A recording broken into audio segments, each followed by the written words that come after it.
On est au stand Daniel Mitterrand. Fondation Daniel Mitterrand. Voilà. Bonjour à tout le monde, c'est du Rojava en direct. Hein. Ah.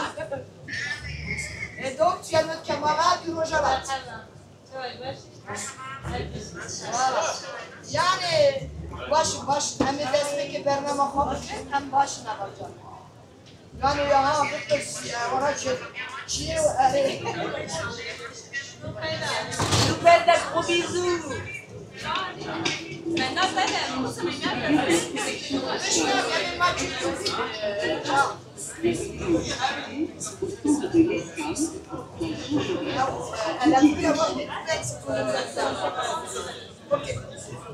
Bonjour à toutes et tous et merci d'être présente pour cette table ronde autour de l'actualité au Kurdistan et révolte, et résistance populaire au Moyen-Orient.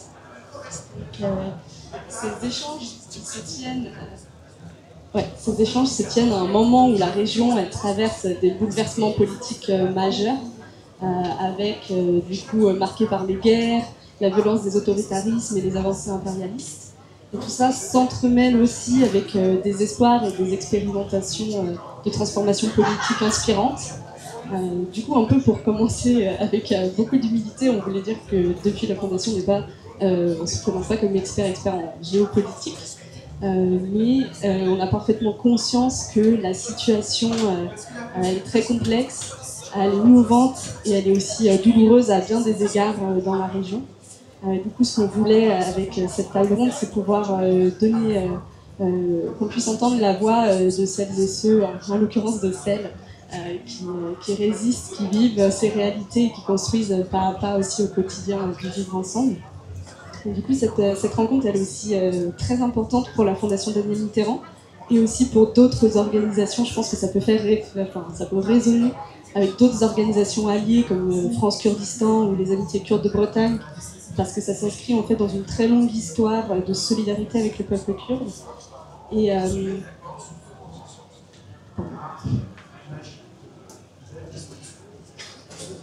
une solidarité qui s'est traduite récemment aussi par de nouveaux voyages. Notamment, on a une collègue qui est allée récemment au Bakour, notamment dans la ville d'Ahmed, où elle a pu faire une rencontre, et avec Margot, accompagnée aussi de Jacqueline Madrel, qui est vice-présidente de la Fondation. On a eu la chance de pouvoir se rendre au Rojava sur l'invitation du camp de Grastar en avril dernier. Et c'était vraiment de toutes parts des expériences très fortes, parce que ces rencontres elles nous ont permis de mesurer et de mieux comprendre la portée politique, sociale et transformatrice des expériences d'autonomie que vous bâtissez au quotidien dans ces territoires. Et aussi de voir quelles sont les menaces qui planent aussi en ce moment auxquelles elles sont confrontées. Parce qu'on voit bien que le Moyen-Orient est en feu. Quand on voit en Palestine le génocide en cours qui est mené par l'État d'Israël avec la complicité des États occidentaux, quand on voit aussi des attaques militaires qui s'étendent au Liban, en Syrie, en Iran aussi, au Qatar, il fait planer vraiment un risque d'embrasement généralisé dans la région. En Syrie, la chute du régime d'Assad a laissé place au gouvernement et à la prise de pouvoir de Al-Shara, dont les actions mettent en péril non seulement certains acquis et espoirs de la révolution syrienne, mais aussi toute la révolution et le projet du confédéralisme démocratique qui est mené au nord-est syrien depuis des années. En Iran, les flammes de la révolution Jihad Azadi, Femmes, Vie, Liberté, elles ne se sont pas éteintes, et on voit que 3 ans après l'assassinat de Jina Mahsa Amini, elle continue à inspirer les luttes contre le régime autoritaire des mollahs. On a aussi en Turquie le récent appel d'Abdullah Öcalan à construire une paix démocratique au Moyen-Orient, qui a eu comme étape première le désarmement du PKK et qui ouvre aussi une nouvelle séquence politique dont l'influence pourrait influer dans toute la région. Donc c'est un peu dans ce contexte-là qu'on voulait pouvoir mettre en lumière et donner à voir toutes ces résistances populaires qui existent, qui se poursuivent et qui surgissent encore, et toutes les alternatives concrètes qui sont aussi construites, puisque finalement c'est aussi elles qui dessinent le futur de la région, un futur d'égalité, de liberté, de solidarité malgré l'adversité. Du coup, on est très heureuses et heureux de pouvoir accueillir ici Behnam Firat, qui est donc porte-parole du Conseil démocratique kurde en France, le CDKF. Ensuite, on a aussi Fatima Karimi, qui est donc militante kurde iranienne engagée au sein du collectif Roja. Et ensuite, je vais vous présenter aussi les membres de la délégation qui nous vient tout droit du nord-est syrien, qu'on est très heureux d'accueillir ici en France à la Fête de l'Humanité, sur le stand de la Fondation Daniel Mitterrand. Donc il y a Georgette Barsamo, qui est représentante de l'Union des femmes syriennes. Syriaque, pardon. Il y a Jihan Hussein, qui est membre coordinatrice du Congrès Star. Amina Omar, membre du Conseil des femmes du Nord-Est Syrie. Shirazad Harisen, membre du collectif Zenobia. Et Mona Mohamed Samour, membre du Conseil des femmes syriennes. Donc, bienvenue à toutes et merci d'être parmi nous. Et du coup, peut-être pour commencer, on voulait que vous puissiez nous présenter chacune un peu la situation dans laquelle se trouve la région du Kurdistan dans laquelle vous vivez, à laquelle vous êtes reliés. Quels sont les enjeux auxquels vous êtes confrontés et peut-être... Pour orienter un peu le début, Berivan, est-ce que tu pourrais nous parler de un peu ton analyse, ton point de vue sur l'appel pour la paix de Öcalan, et qu'est-ce que ça crée et quelles sont les perspectives pour la lutte démocratique en Turquie et ailleurs, au-delà? Merci pour cette invitation, merci à la Fondation Daniel Mitterrand qui est constamment aux côtés du peuple kurde, qui a fait d'innombrables visites justement au Rojava, mais aussi au Bachur, Bakour et ailleurs. Et ici en Europe, vous êtes toujours à nos côtés. Je voulais déjà, au nom du CDKF, vous remercier pour ça. En ce qui me concerne, en réalité, vu que nous regroupons plusieurs dizaines d'associations sur toute la France et plusieurs centaines d'associations dans toute l'Europe, je n'aime pas parler par exemple d'une partie du Kurdistan. L'intégralité du Kurdistan pour moi est primordiale, et les frontières qui ont été tracées au détriment de la volonté du peuple kurde, en méconnaissance totale de l'unité territoriale, l'unité physique, l'unité familiale des Kurdes, eh bien, moi, à mon nom, je pense que j'ai la légitimité de pouvoir parler au nom de la lutte du peuple kurde. Que cette lutte soit au Bakour, en l'occurrence sous la direction du Parti des travailleurs du Kurdistan, qui a engendré une nouvelle ère, on va en parler dans quelques secondes, mais aussi, je pense avoir aussi la légitimité de parler pour le Rojava, le Rojala, le Bachur, car le Kurdistan est un territoire pour nous uni, même si des États-nations ont vu leurs frontières être tracées sur nos terres. Ça, c'était un point que je voulais souligner, et je pense que la majorité des Kurdes me rejoignent sur ce point-là. En ce qui concerne l'appel de Öcalan, qui le 27 février a fait une demande au PKK et aux forces armées, les forces de défense populaire Aregeke, de déposer les armes, mais en conditionnant les choses, rassembler votre conférence et décider de... Et le PKK a suivi. Cependant, que ce soit le dépôt d'armes où tout le contexte qui va suivre sont conditionnés. Le PKK a terminé son ère.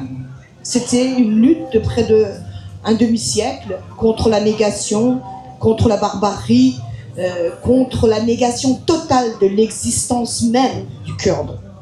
Et aujourd'hui, on est arrivé à un niveau où le monde parle des Kurdes, où la Turquie est obligée, sur la scène internationale, de reconnaître l'existence des Kurdes. Donc la mission du PKK était de stopper l'assimilation, de stopper la négation, donc il est arrivé à sa mission. De ce fait, le PKK a terminé sa vie, et donc il faut continuer sur une nouvelle méthode de lutte. Et vous savez très bien, tout le monde le sait, aucune lutte ou aucun mouvement ne aboutit à quelque chose par la lutte armée. À un moment donné, il faut savoir s'asseoir à la table et négocier. Cependant, en ce qui concerne le dépôt des armes, il y a eu un dépôt des armes, comment on peut dire, symbolique. Les combattants kurdes sont arrivés, ont déposé leurs armes dans un endroit et ils y ont mis le feu. C'est très symbolique. Le feu, on appelle les Kurdes, pour ceux qui ne savent pas, les enfants du soleil et du feu. Donc le feu pour nous est extrêmement important. Ça symbolise aussi la renaissance du peuple kurde, les névroses et tout ça. Et donc là, ils ont détruit par le feu un certain nombre d'armes en disant maintenant la balle est dans le camp de la Turquie. Nous avons dissous le PKK. Nous sommes prêts à déposer les armes, mais il faut que le droit des Kurdes, la légitimité du mouvement démocratique kurde, la langue, l'histoire et toutes les garanties physiques du peuple kurde soient garanties par la Constitution et que les avancées démocratiques nécessaires pour les Kurdes, mais aussi pour les autres composants de la Turquie, soient mises en place. Donc ça, c'est une chose primordiale. Et il faut que le droit des Kurdes soit garanti par la Constitution. Les Kurdes ont fait ce qu'il fallait, n'est pas nécessaire. Maintenant, la balle est dans la camp de la Turquie. La Turquie a lancé quand même un pas important, même si pour beaucoup, ça semble un peu minoré, un petit pas, mais pour un pays qui s'est élevé sur une politique de négation, sur la destruction des autres, eh bien la Turquie a créé au sein de son assemblée une commission parlementaire, une commission sous l'égide de l'Assemblée nationale turque, avec des membres de tous les partis politiques, même ceux qui ne possèdent pas de groupe politique à l'Assemblée. Donc tous les partis de droite, de gauche, de milieu sont là pour travailler à la résolution de la question kurde. Ce qui fait que sous l'Assemblée nationale turque, pour une fois, on a reconnu légalement l'existence du peuple kurde. Mais ce n'est pas suffisant, et c'est comme ça que je vais conclure après, pour laisser aux autres amis le temps de parler. Tant que les droits de notre peuple ne sont pas garantis par la Constitution, tant que les prisonniers politiques ne sont pas libérés, tant que des garanties de mouvement ne sont pas accordées à eux, la liberté physique ou le droit à l'espoir, qui est un droit pour tous les prisonniers, n'est pas mis en place, le geste, le dépôt des armes reste symbolique. Et tant que des menaces qui ont cessé à un moment donné avec le dépôt, la dissolution du PKK, continuent sur le Rojava, eh bien, la lutte, dans tous ses sens, continue. Pour nous, Öcalan l'a dit, pour Berivan, et je pense tous ceux qui sont là, eh bien, le Rojava est la ligne rouge des Kurdes, de tous les Kurdes, les 4 parties du Kurdistan. Donc, nous sommes prêts à faire la paix si on ne veut pas de nouveau nous jouer les jeux ottomans. Donc voilà, ce que je pourrais dire pour l'instant.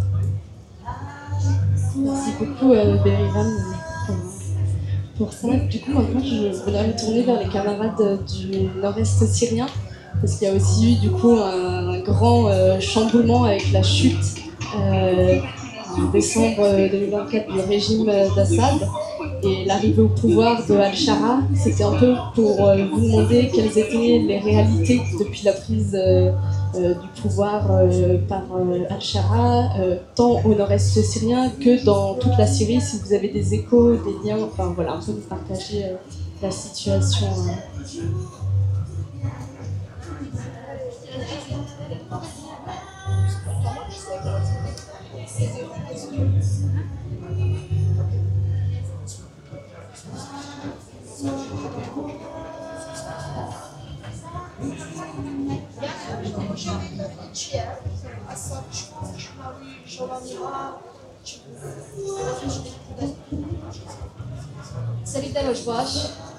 Avant tout, je voudrais vous saluer.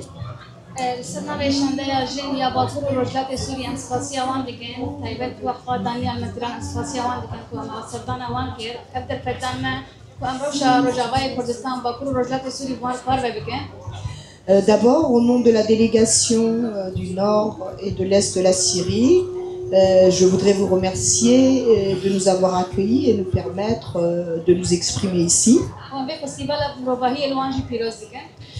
Bien sûr, on vous souhaite aussi une bonne fête de l'humanité, à vous aussi.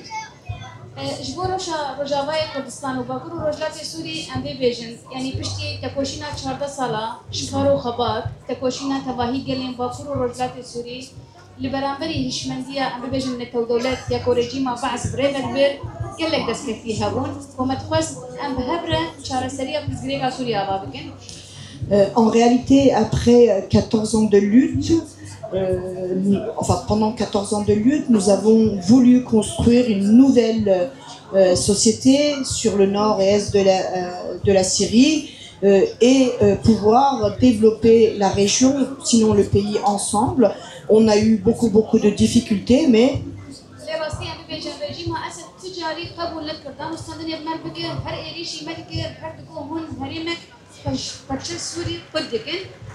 par exemple, le régime d'Assad, avant sa disparition, nous attaquait continuellement en nous accusant d'être des séparatistes, de vouloir instaurer un système et de se séparer complètement de la Syrie.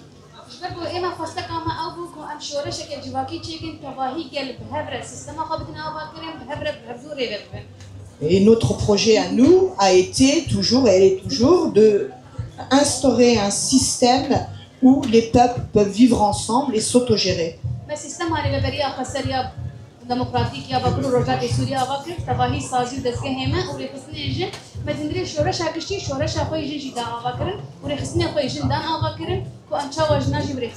Nous avons mis en place un système démocratique participatif de tous les composants du nord et l'est de la Syrie, où surtout les femmes réussissent à s'organiser, mais aussi à prendre part dans les instances au plus haut niveau.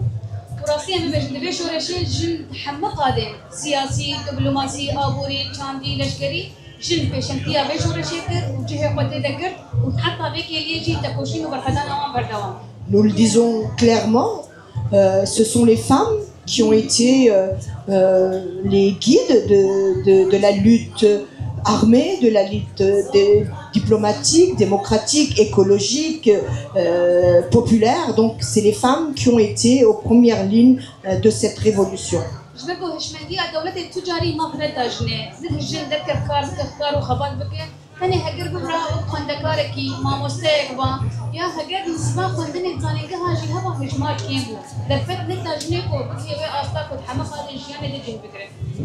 Le système de l'État syrien a toujours été un système barbare qui ne nous donnait pas le droit de nous développer, de suivre une formation, une éducation, de pouvoir nous anticiper. C'est un système donc à la limite patriarcal bien ancré.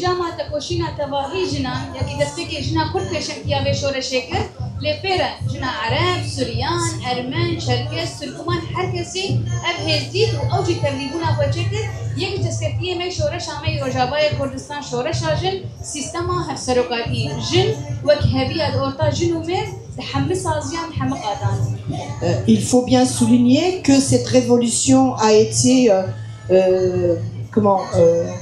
a été sous la direction des femmes kurdes au début, et par la suite les autres femmes, les autres composants populaires qui ont vu la mise en place de ce système démocratique de partage, de parité, hein, par exemple le système de coprésidence homme-femme dans toutes les instances, et bien petit à petit les femmes arabes, syriaques, turkmènes, arméniennes et toutes les autres composantes ont elles aussi pris dans les instances et elles ont rejoint la révolution et le système mis en place. أزمت خوازم قال بوشي مسار هقوس دسكتي كم بس نسي للكيلك أواجي إيري السر هريمي ما نتهاد سكناندن وريبة بري ما بيشنجي ما يجين هاد ميد هاد الهدر قردن ليتا كوشينا جنب بردوام بو لكيلك هقوس إيري شن كوسر ما هاد كردن جاليين دولة ترك ياكو هريمي ما داور دكه وتشتين كوبي بريدا يمينا داعش هاد فصل جنين بيشنج هدر بقري إرادة جنب بشكنينه ليتا كوشينا جن ور نسكني هاد قردنا جنان ور تشيبون تكوشينا بو Je voudrais quand même attirer l'attention que pendant que nous étions en train de développer, de mettre en place notre système, de former tous nos instances, eh bien les attaques des barbares, mais aussi de l'État turc n'ont jamais cessé. Donc c'est sous les bombes, sous la guerre, où l'État turc surtout prenait comme cible surtout les femmes qui étaient à la tête des instances, à la direction, au commandement de l'armée. Malgré cela, malgré cette guerre, nous avons réussi à mettre en place tout un système qui maintenant s'autogère. يعني الزخازم هيك يبال بشي جماعة بحصار الجماعة دما دستورة ويهبوا ما في جنات النبو ما في جنات هاد باراسن أريد تقوم مني في ساندي للآلية براتيكا وين تجاري ما في جنات هاد باراسن هكذا تعداك الجنات هاتا تجاري بس بدي جنات هاد باراسن ما في جنات هاد كرين. Pourquoi je parle du système d'Assad, et je vais revenir sur le nouveau système, c'est qu'à l'époque, c'était marqué dans la Constitution, le droit des femmes et tout ça, mais c'était que dans les mots, et il n'y avait aucun droit. Et tout carré basse courant que ben asnama de chose. Non, parce que je. Pardon. يعني هم ما في جنان دايه نصنما قال لي كنت حتى انا بيك ملكن نصنما يا واد ولا تسوري اثنين بين نصنما والكيلك اويجي ما في سوريانا هاد فارسين ما في قال لي عربي كنت هرمي انك تجي مثلا كنت هري دولتك عربيه تتعدى وزلم الواجد هاد كرن تخصنا كوكي تخنا برا كلان وبيت هاتين كنت سوري جيانك. Nous, en tant que femmes, nous n'avions pas le droit, mais en tant que Kurdes, nous n'avions pas de carte d'identité. C'est-à-dire, nous étions apatrides sur nos propres terres. Encore jusqu'à maintenant, la plupart d'entre nous n'ont pas leur pièce d'identité en tant que Kurdes syriens. Et je parlais des attaques sur nous, mais le système attaquait aussi les Arabes, les Syriaques, les Arméniens, les Turkmènes et les autres. Donc, en nous autodéfendant, nous avons défendu aussi leurs droits à eux.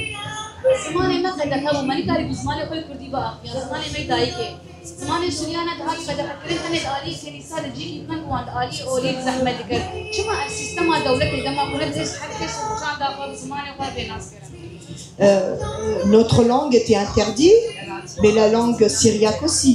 Elle n'était permise que dans un contexte religieux, au sein des églises, pas en dehors. شكوجي دما كوريجي ما أسد هالوشيا أم بهيبي بو كشارة سريع سوري بيتشكرن كشارة سريع تباهي فرزقري بيكو قال لي ونتوي كل جيان تقول وباوريه هنا ليه مخابن بهالوشاتنا ريجي ما أسد مجوي روش برب آرامية هربر كشارة سريع هره ليه مخابن روشك وأنا أم جيان دكان هيج ريجي ما أسد ينزح نكرن. Donc on était content quand le régime d'Assad a été renversé. On s'est dit il va y avoir des changements, le droit des peuples, le droit des communautés va être respecté, le droit des femmes va être respecté, mais sauf que c'est tout juste si on n'est pas à la recherche du système d'Assad. C'est devenu pire. هاتنا جولاني أحمد شرح هركس في نازكه هركس يتكيبو تحزار دوازة شوا جبت النصر بغدبر بيرورو هاتي حاضر كرن وبيكرن سلوك الدولة الدمكية كسوري بغدبر. Alors que tout le monde connaît Al-Shara, en 2012 il était à la tête de Jabal al-Nusra et donc il était un des coupeurs de tête, un des barbares qui s'affichait ouvertement. Et d'un coup, on l'a réhabilité en lui mettant un costume et il est devenu, soi-disant, le président intérim de la Nouvelle-Syrie. خو شوازي دولتي بري بدبت دولتها دمكي شوازي كي أولادي تندرو نف إسلامك ديمقراطيك وأمبيجم بتصير نابي إسلامي اللي تشتكي إسلامية تنين هني يك زماني دي سقابل دك يك أولي قابل دك حتى شيء بأولي جريز حتى شيء بشريعة قابل دك ورغم يدور شريعة إسلامية سياسية politique. Il y a une seule, c'est un système qui se base sur une seule langue, une seule culture, une seule religion, et qui prône avant tout la religion, mais sans permettre aux vrais croyants de pouvoir pratiquer leur religion de leur façon plus libre ou naturelle. C'est de l'islam politique, donc dangereuse. ومديد هاتناوي كوتشاوا إيريشي قلن على ويكر مديد براغا سوري كوتشاوا إيريشي قلن على ويكر دبنا بيجي هينجري داي ريجيم على سدد تشكي وسا سنبو هدفو أرمان جامان ورشبو قلنا ويقليبو راكرنا كان داوي هريميبو وهاتنا ديموغرافيك شواتا كوردارستانا براغا سوري جيتشي دبو أبكش فلانسازية كش بكود أبي بيجي هريمي كشتي بوهارن. Quand il est arrivé au pouvoir, la première chose qu'il a fait faire par la main de ces sales gangs, il a attaqué les Alévis, il a détruit les forêts qui entourent les régions Alévis, il a mené une politique de massacre sur les Alévis en les accusant d'être des pro-Assad, ce qui n'est pas du tout le cas. Il voulait tout simplement faire disparaître une communauté qui ne pense pas ou qui ne prie pas comme eux. هاي داويجي مدي بتشاوا إيريشي سوي ذاكر هقول لي إندرزي كل وده قا قبري خصين لكن هريم أوانه أو جي إيريشي وان كرين طالان كرين تجاوز كرين جن ربانهن قال لي ورقال لك أم بيجي الرسفية وان كسيكي واني مثلا هاتن هدف بكن وأرمانش كرين أو جي بانبو مجبوك وبيجي تيجي نوبر كرين بكني. Et on a vu en dernier leur attaque sur Suéda, sur le peuple druze. On a vu comment ils ont massacré, ils ont voulu massacrer ces peuples, enlever les personnalités importantes, les personnes âgées, comment ils les ont humiliés en les rasant. Donc de cette façon, ils voulaient aussi faire disparaître le peuple druze, qui est pour eux aussi une autre couleur de la Syrie. وهرجي كفار سلمى تكون بما إيريشي باكورو رجعت السوري بكن أم بيتن جوابا قبولنا كن رغم هب ديتنا أو أم بيجن هب بيجينا كدنا برا وان انتهى آدار إمزاج هات كرن دنا برا فرماندار مزنية كشتي بريز مظلوم عبدي وهمان وقته سرقي حكومتها تمكين أحمد الشرع كوتشيبو السر حيش خلا هاتي آبا كرن لأن بيجن أم نهم هدر باسبو حتى فيك هليه تشتكي جوان خالانا جيب بيتنا هاتي. En ce qui nous concerne, on est continuellement menacé d'être attaqué en tant que système d'autogestion du nord et est de la Syrie. Et malgré que le 10 mars, il y a eu un accord portant sur 8 points qui ont été signés entre Al-Shara et le commandant général Mazloum, aucun des points cités n'ont été mis en place et nous sommes continuellement menacés et en danger. فوجي يعني أم بيجن تجربة ما يكون الباكوري رجعت سوري أباكري راسي تجربة كم منية جبوا تباهي سوري دبي جبوا وجي دما قال لي علوي زرزي أو إن كسروان هاد قو يكو ما خلص بكن يكو سوري برب آرامية بدي يكو أمشي بيت تجربة باكوري رجعت سوري خرا ماربا بكن أم هيزين جوان بكن أم تجربة وان بكن بنجوازي بان ربابريا خسر كرن باهيزين سوريا ديمقراطي كرن كو أم هالي كالي أوان هرن كو أمواجي بري حسن بكن.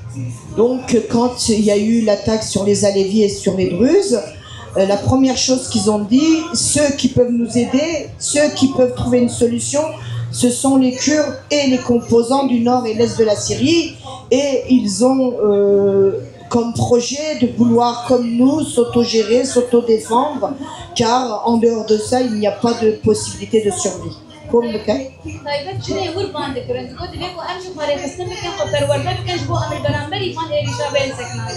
C'est surtout les femmes de cette région, de Suéda, les Druzes et les Alévis, qui nous faisaient des appels, ils disaient il faut que vous nous aidiez à former nos bataillons d'autodéfense pour que nous puissions nous défendre contre ces agressions, contre ces barbares.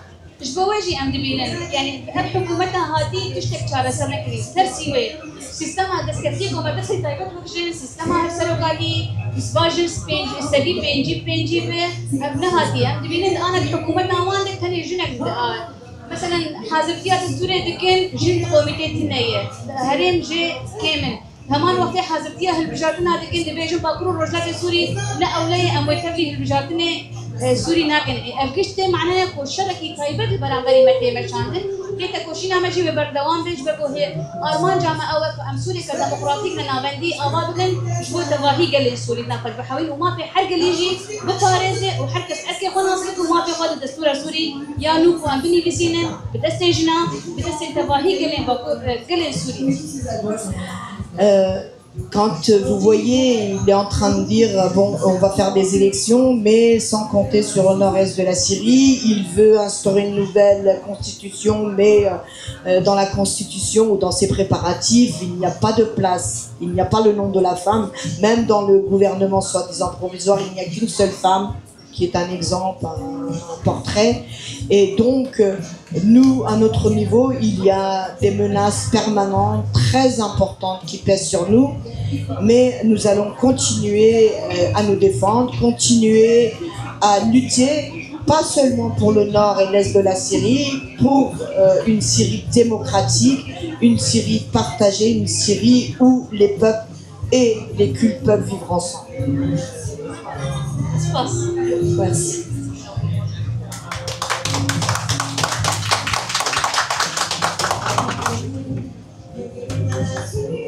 Merci beaucoup de nous porter ces voix et de faire aussi résonner celle de toute la Syrie et pas seulement du nord-est syrien.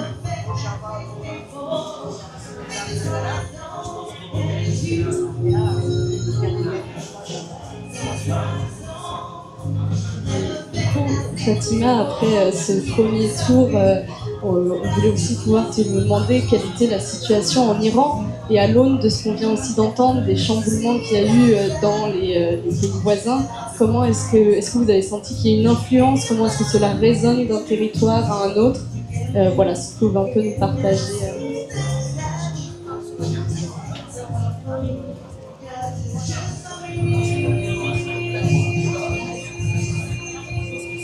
Bonjour à tout le monde, merci pour la fondation Daniel Mitterrand pour nous inviter. Moi je parle pour le même du collectif de Roja aujourd'hui. Sur la question kurde en Iran, comme pareil d'autres parties du Kurdistan en Syrie, au Bakou, en Bachou, la question kurde en Iran aussi toujours il a une place particulière dans l'espace politique contemporain du Moyen-Orient. Et depuis, cette question, ça date longtemps, au début du XXe siècle jusqu'à aujourd'hui. Les Kurdes d'Iran, comme les Kurdes d'autres parties du Kurdistan, ils cherchent ces revendications politiques et culturelles et économiques. Après, dès le début du XXe siècle jusqu'à aujourd'hui, avec la création de nations, États-nations modernes, tout d'abord avec le système politique monarchique avant la révolution et aujourd'hui avec la République islamique d'Iran, toujours on a un État central basé sur la supériorité du groupe ethnique perse, les Kurdes en tant que minorité ethnique toujours opprimée. C'est pas comme Bakou, c'est plutôt les Kurdes qui sont opprimés. En Iran, on a plusieurs groupes ethniques comme les Balouches, comme les Turkmènes, comme les Turcs et les Kurdes aussi. Toujours, on est opprimés à tout niveau, une oppression systémique au niveau culturel, économique et politique. Et les Kurdes aussi, dès le début de ce siècle, le XXe siècle jusqu'à aujourd'hui, on avait plusieurs mouvements politiques. Le premier mouvement, c'était la République du Kurdistan en 1946. La deuxième, c'était pendant la Révolution et après la Révolution, pendant les années 80.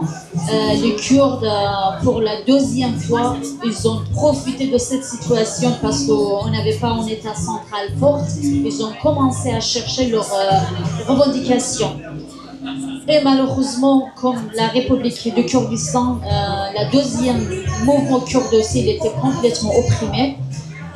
Mais pendant cette période, c'était pour la première fois, parce que pendant la République du Kurdistan, c'était plutôt les élites kurdes qui ont revendiqué les revendications politiques et culturelles kurdes. Mais pendant la révolution, pour la première fois, on avait un mouvement massif dans la région kurde. Et pour la première fois, les femmes aussi, de toutes les couches sociales, ils ont participé dans le mouvement kurde. Et pour la première fois, les femmes kurdes, ils ont participé dans la lutte armée pendant les années 80. Mais cette résistance aussi n'a pas abouti, et encore surtout avec la guerre entre l'Iran et l'Irak, la République islamique a profité de ce moment pour opprimer les Kurdes. Pendant les années 90 jusqu'à mouvement Femmes et Liberté, il y avait un grand silence sur la question kurde en Iran. Si par exemple, au contraire de Bachur, de Bakour et surtout au contraire de Kurdistan de Rojava, ils étaient très médiatisés. Partout on parlait de ces parties de Kurdistan, mais malheureusement ce n'était pas le cas de Kurdistan d'Iran parce qu'il y avait une oppression totale. Mais ce n'était pas que le cas de Kurdes, c'était pareil pour d'autres minorités ethniques en Iran aussi.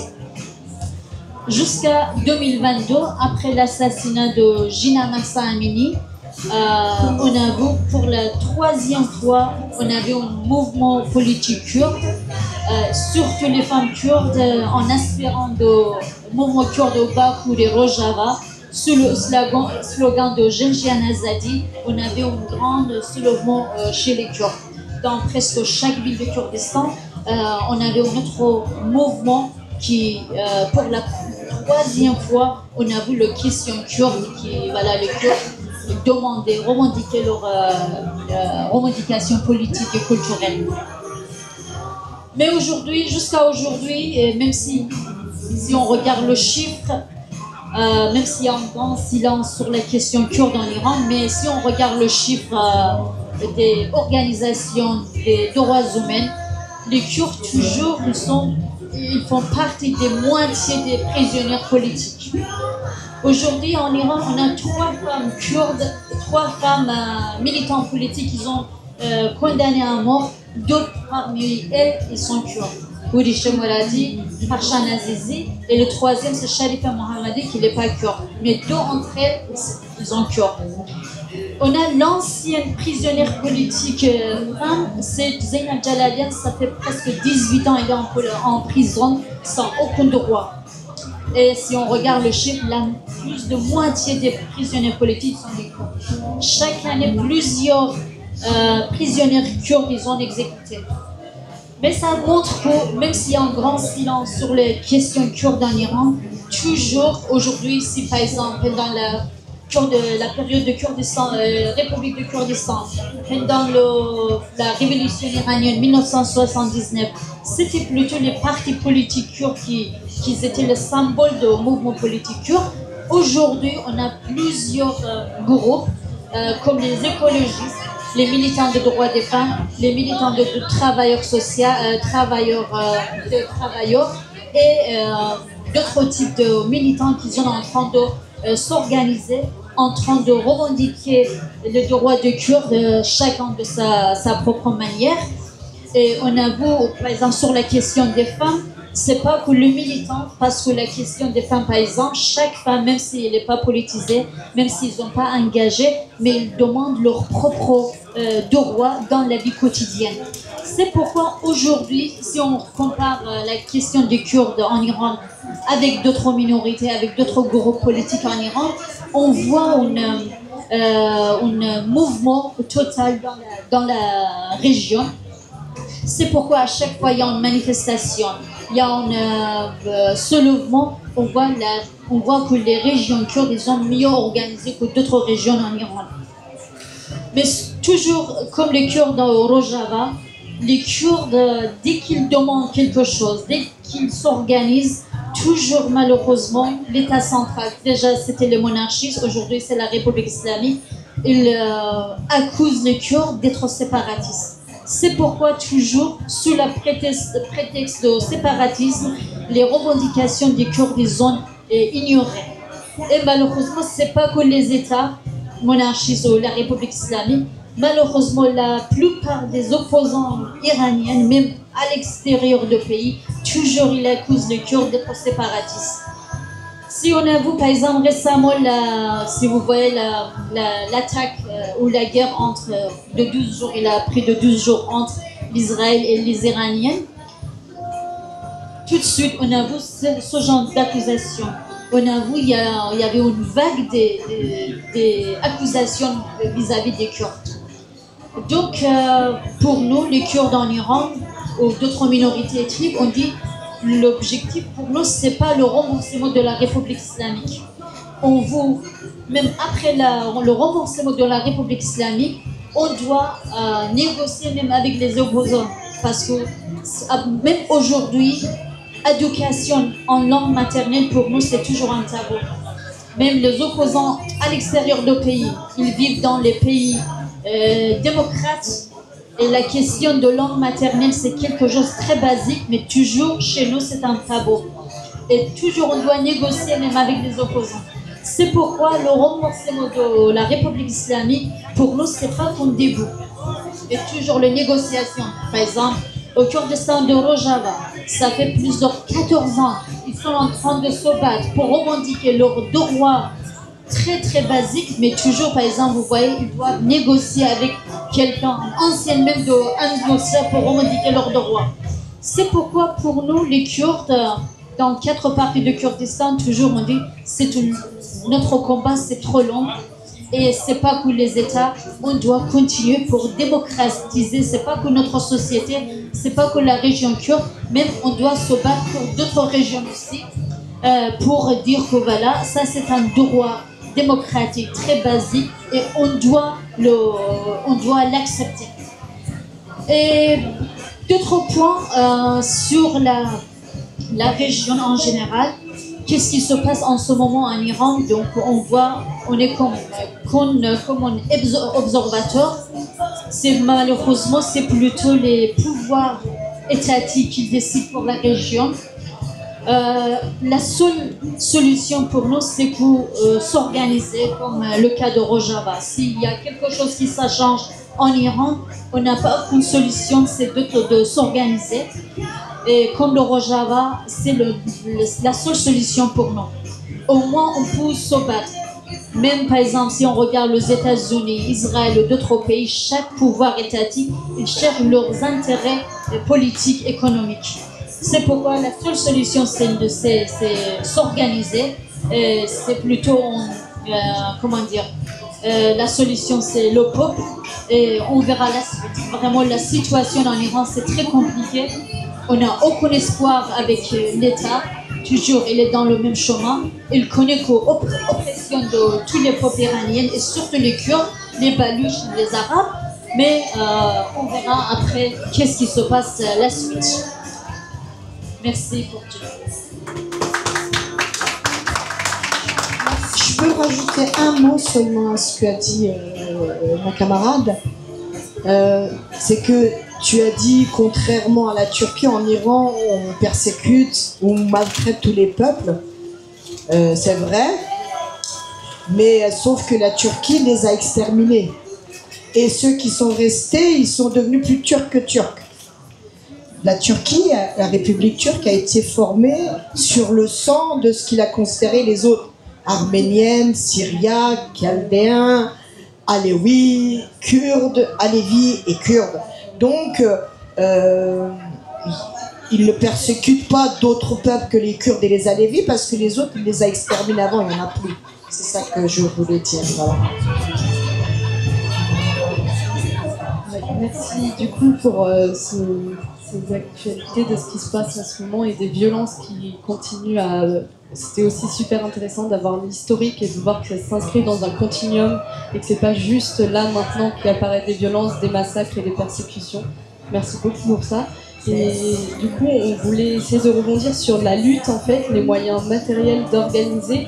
Il y a déjà, chacune d'entre vous a déjà commencé un peu à lancer une piste. On voulait pouvoir vous relancer sur ces enjeux de la lutte. Du coup, Merivan, est-ce que sur les expériences, tu pourrais nous parler un peu des expériences municipalistes au Bakour, du lien aussi entre les municipalités, la société civile, le tissu associatif, et où est-ce qu'on en est aussi de toutes les destitutions des commerces qu'il y a pu avoir en Turquie et comment maintenir maintenant la pression sur Erdogan sans l'appui de la guérilla, enfin quelles sont les perspectives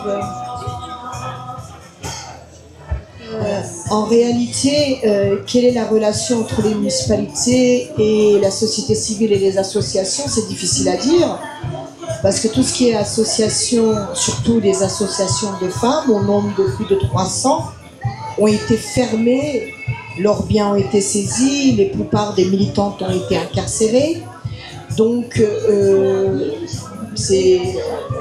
les liens sont rompus du fait qu'elles ont été... Mais les femmes, c'est un peu comme le HDP, par exemple, c'était le DEP, après c'est devenu le HEP, après c'est devenu DEHAP, après c'est devenu HDP, et ainsi de suite. On rajoute ou on retire un mot, une lettre, et le parti poursuit de cette façon son travail. Et la lutte des femmes, de la société civile, c'est pareil, mais à chaque fois, malgré qu'il y a... on ne dit pas de pourparlers de paix, parce que le terme est très important. Des pourparlers, ça veut dire qu'il y a certaines avancées. Pour l'instant, ce ne sont que des discussions. Il y a eu un geste de la part du mouvement kurde, un geste extrêmement fort, extrêmement symbolique. Maintenant, il faut que l'État lance ses pas. Mais il y a en même temps, on regarde le grand tableau actuel, il y a en même temps un risque que la Turquie recommence une nouvelle guerre extrêmement violente, notamment sur le Rojava, mais aussi sur le peuple de Paktouche. Il y a aussi ce risque, et parce qu'il est constamment en train d'utiliser Al-Shara contre les Kurdes de Rojava, mais aussi contre d'autres peuples et minorités. Et Erdogan essaye d'une façon ou d'une autre, malgré qu'on le voit dans le processus de cette discussion de paix, de l'autre côté, on voit qu'il fait tout pour le saboter. C'est des discussions qui, pour une fois, ont été lancées par l'État turc. Il y a le noyau dur de l'État. Il peut y avoir un gouvernement, tout ce qu'on veut, mais il y a le noyau dur de l'État.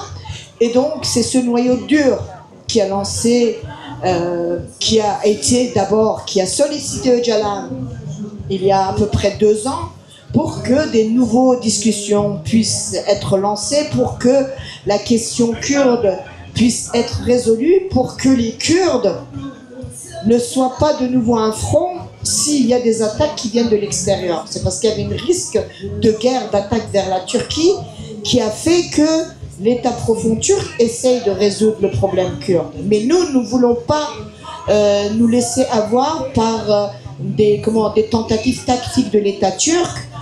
Nous avons mené 50 ans de lutte démocratique, mais aussi il y a eu les combattants qui ont mené les luttes armées.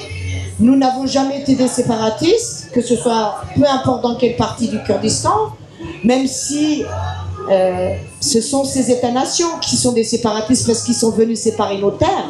Nous avons toujours été chez nous. Mais malgré cela, nous n'avons pas vocation à tracer des frontières. Nous voulons vivre ensemble avec les peuples sur place, mais il y a actuellement un risque énorme que la violence, la guerre reprenne, car les menaces que Erdogan et ses collaborateurs continuent à menacer le Rojava. Il y a eu même aujourd'hui une attaque du gouvernement de Damas, donc de Jolani, envers les forces démocratiques syriennes. Donc il y a d'un côté des discussions pour la paix, pour la résolution de la question kurde. De l'autre côté, on essaye d'affaiblir, de couper toutes les branches qui prennent de l'espace, qui sont capables de protéger les acquis et les conquis kurdes, pour affaiblir au maximum le mouvement kurde, pour pouvoir après discuter et, comme on dit, donner des miettes. Mais les Kurdes ont malheureusement l'expérience de la guerre, ont donné des dizaines de milliers de martyrs, et donc je ne pense pas, et on le sait avec expérience, qu'on va encore une fois se laisser avoir par les jeux ottomans. Donc, pour compléter ce qu'a dit ma camarade, c'est vrai que notre objectif n'est pas seulement de nous démocratiser ou d'avoir nos droits en tant que femmes ou en tant que Kurdes. Tant qu'il n'y a pas la démocratie dans la région, tant qu'il n'y a pas le droit des autres peuples, on ne peut pas prétendre être libre. On ne peut pas vivre librement si d'autres à côté de nous sont bâillonnés. Et c'est pas seulement valable pour ceux qui sont sur notre terre. Le mouvement pour la liberté du peuple kurde, que ce soit au Rojava ou au Bakour et plus tard au Rojalat, eh bien, quand elles luttent aussi, elles donnent l'exemple de leur lutte aux femmes du monde, comme avec le soulèvement Jinjian Azadi, que les femmes du monde entier jusqu'à New Delhi ont pris cette philosophie de Jinjian Azadi, parce qu'il ne s'agit pas simplement d'un slogan, comme base pour résister contre le despotisme patriarcal, le sexisme, le pouvoir. Donc c'est tous ensemble pour la liberté et la démocratie réelle, et nous continuerons à lutter dans ce sens. Et l'avantage que nous avons, c'est que les 4 parties du Kurdistan, hormis les pouvoirs qui sont en place, ça c'est autre chose, des intérêts individuels, les Kurdes, le peuple en lui-même, sont d'accord sur le fait d'une convergence de lutte des 4 parties du Kurdistan et de résistance ensemble. Et par exemple, pour ma camarade, je sais très bien que la révolution de Rojava, les acquis de Rojava, c'est acquis à elle, je le sais, elle le défend partout, elle en parle partout. C'est pareil pour moi, c'est pareil pour une autre femme du Pachour ou un autre homme. Donc, notre lutte, notre résistance féministe, paritaire, écologique, multiculturelle, multiethnique, est aussi une lutte pour vous. Et c'est une alternative à l'État-nation qui nous divise et qui nous amène à nous entretuer. Merci beaucoup Berivan pour ces mots. Du coup, tu m'as carrément tendu la perche pour la transition avec les camarades du Rojava, et c'était un peu justement l'enjeu de savoir comment le projet politique du confédéralisme démocratique, qui peut donner la place à chaque personne, chaque peuple, permettre des alliances sans oublier personne, et comment est-ce que du coup ça peut nous inspirer à l'international aussi dans la lutte contre le fascisme en Europe et ailleurs, et comment est-ce que ce projet-là, vous arrivez aussi à tisser des alliances avec aussi maintenant dans l'ensemble de la Syrie.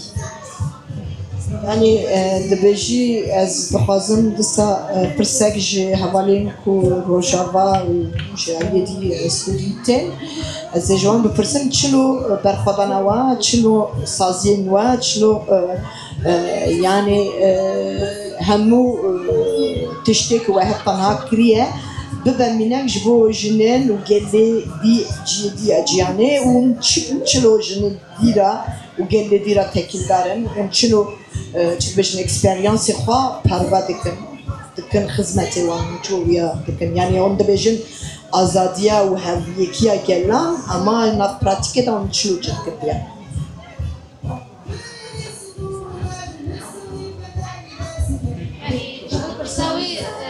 تجربة ومجربي راسي حتى سبالكيش بو لما كوما دسبيكا شورا شيء دسبيكر إنه جنب جنبيا بشورا شيكر ودسكتي هنا راسي يقول لك سرطان أنا بيجي رقصني كشتي الراسي رجاباي كردستان وباكور ورجاب سوريبو هبيتين شيبون تكلي هذا الأباكرن كيلك أوي أجي دامستندنا تكلي الآمدنة حري خسنك ما يجي كوميتان ما يتكلي عن هي رخصني جناز بقى أنفار بقى أنا دما أم بحث أخذكين نحن تجربة ما هي تجربة تظاهري خصني جل جهاني هي لتجاوك أمان دسكتيانا بكين هذا بكين أمان أبابكين بوجي أم حاضر وأم بدني كيجان رخصن به وأم بس خلي خلصي هاد هبرة بروجا دينن أم جوا دسكين بنهبلي تجربة بنهبلي سوي كده.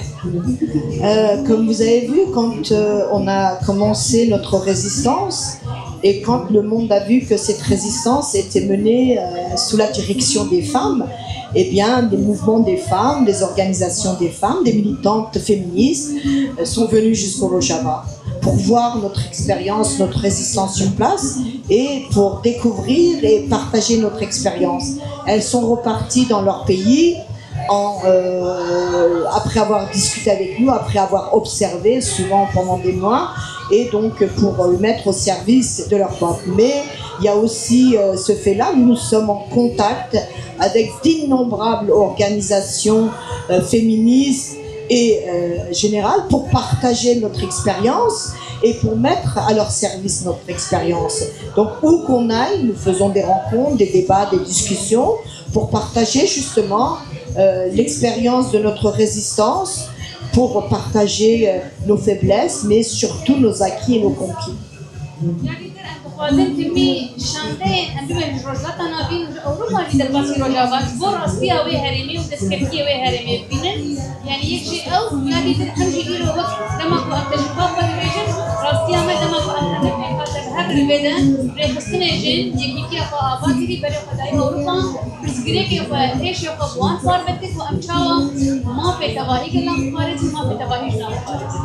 Alors, comme vous pouvez voir, aujourd'hui il y a une délégation des forces de l'Union des femmes de différentes cultures, de différentes ethnies, de différentes confessions. Ça, c'est une preuve de la force que nous avons. Donc, une fois qu'on a réussi à dépasser nos distances, nos différences et s'unir, eh bien, c'est une expérience qui est vraiment formidable. Et c'est ça que nous partageons. Quand on vient nous voir, c'est cela que nous partageons. Et nous voulons que vous le voyez et que vous puissiez l'exposer à d'autres.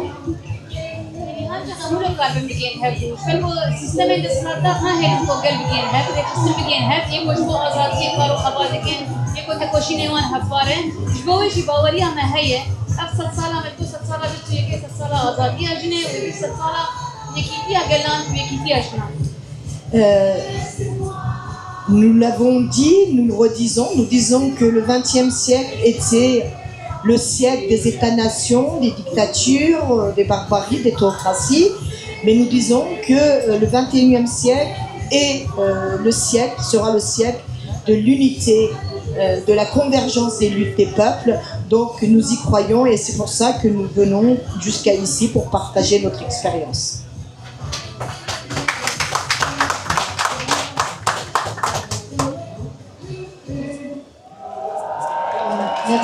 Merci beaucoup de venir porter de nouveau ces mots.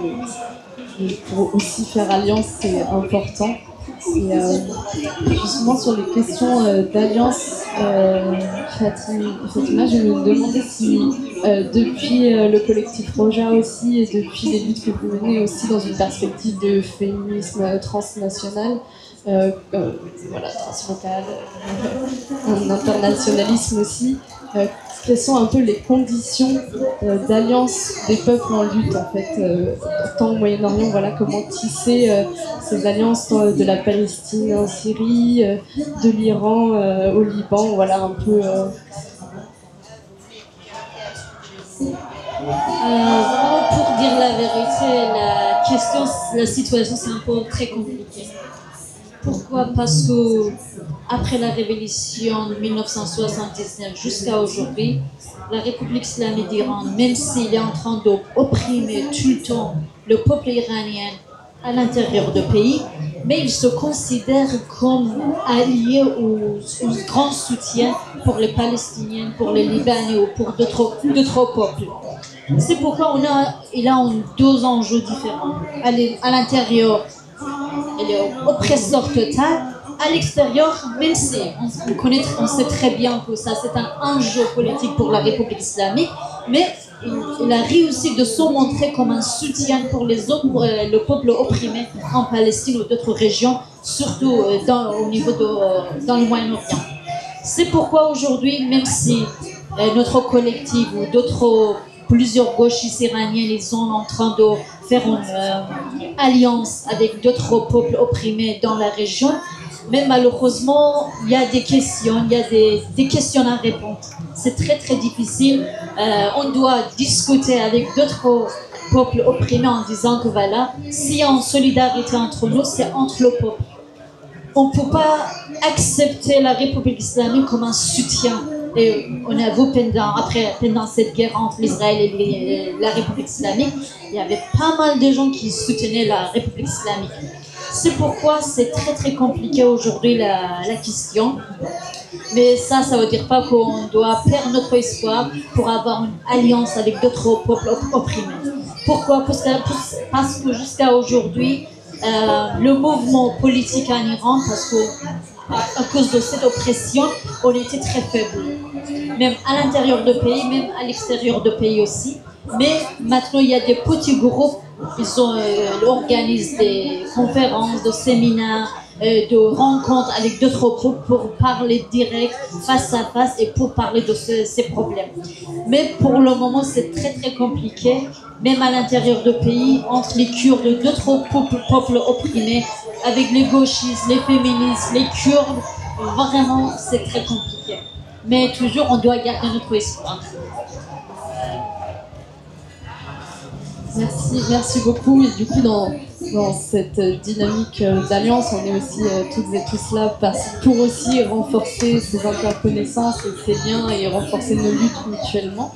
Je ne sais pas s'il y a des questions du côté des personnes qui sont ici présentes pour nos invités.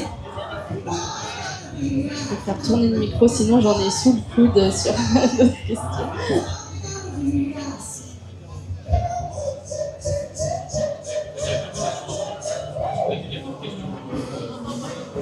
Est-ce qu'il y a d'autres questions là-bas?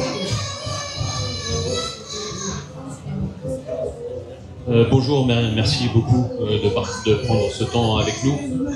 Il y a une camarade de Roja qui a publié un long article sur la dissolution du PKK, Soma, et dedans elle dit que on peut aussi imaginer que la sortie du PKK, ce soit une possibilité pour aller plus loin dans le confédéralisme démocratique, parce que ce serait aussi sortir des verticalités nécessaires à la guérilla.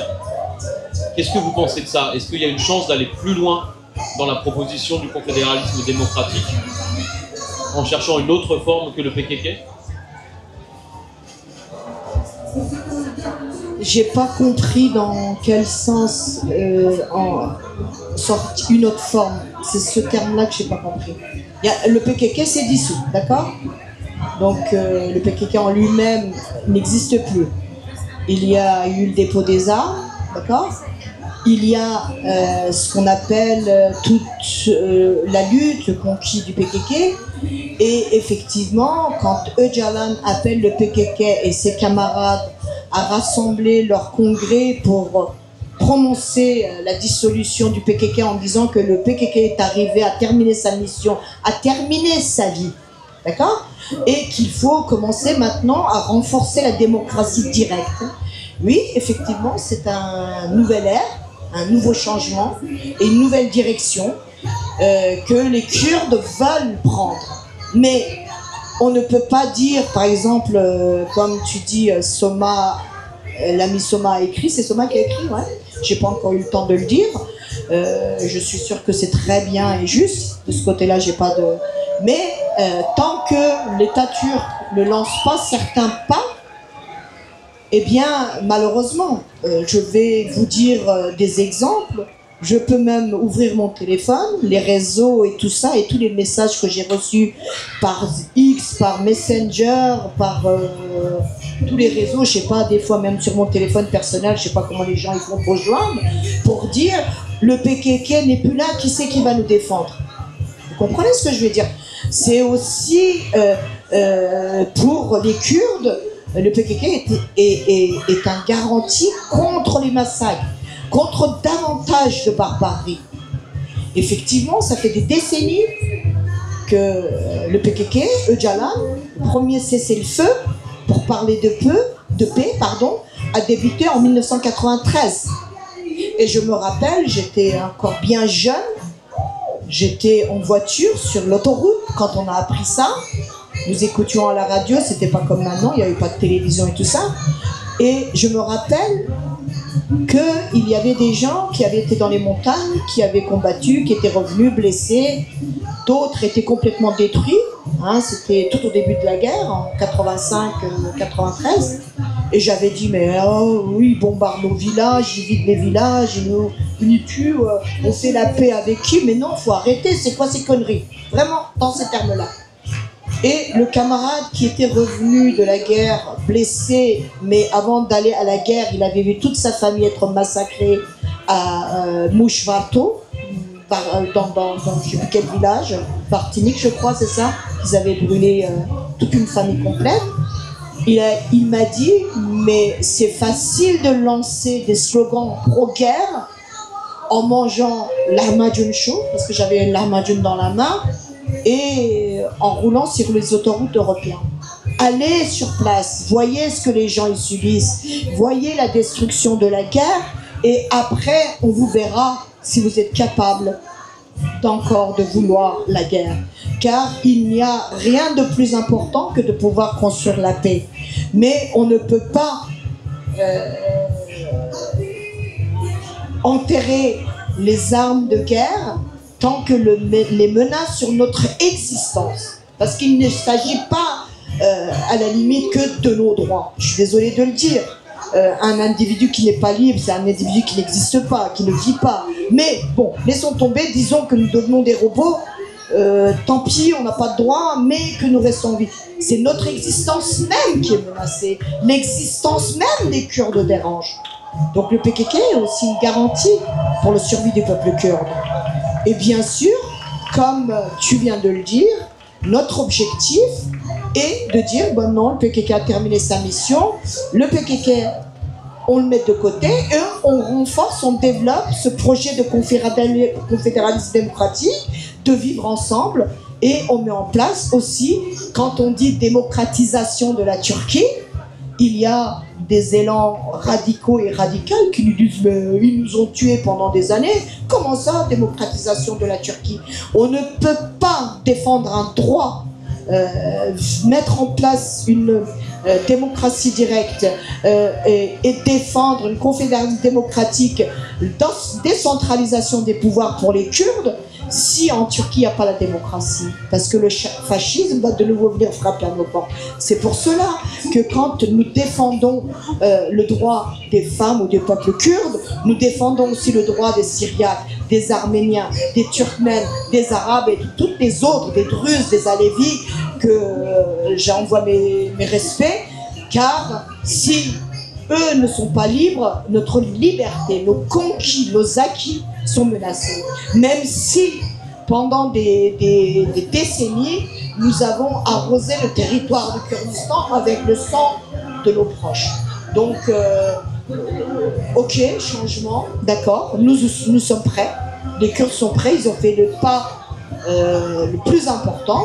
Donc, la balle est dans le camp de la Turquie, la balle est dans le camp de ceux qui défendent la démocratie, des gens qui écrivent, par exemple comme Soma, comme d'autres camarades, comme d'autres amis, d'autres qui sont contre nous aussi, qui écrivent pour dire la paix maintenant. La guerre, malheureusement, c'est destructif, mais c'est facile à faire. Ce qui est difficile, c'est de construire la paix. Alors construisons la paix maintenant et ensemble.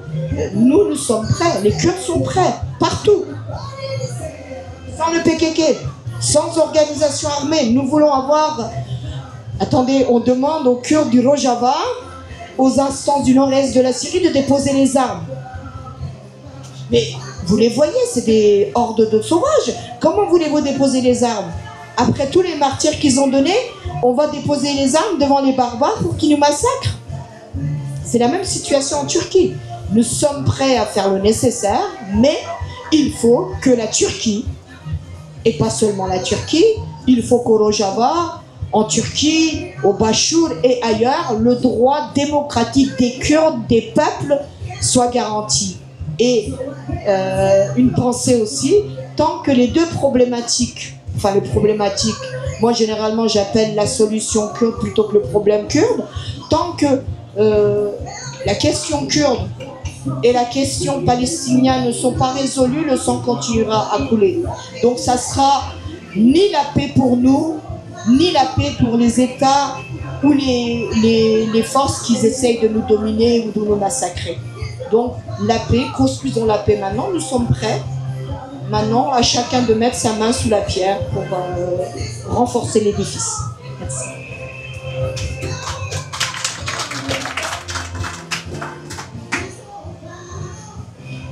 Il y a d'autres questions?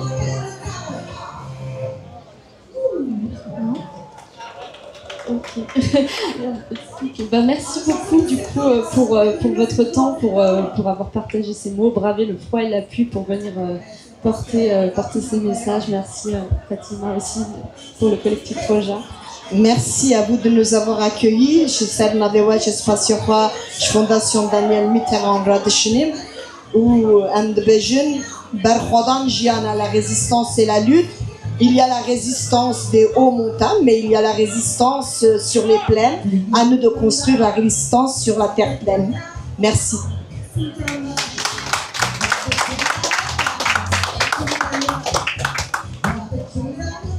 y a un autre débat.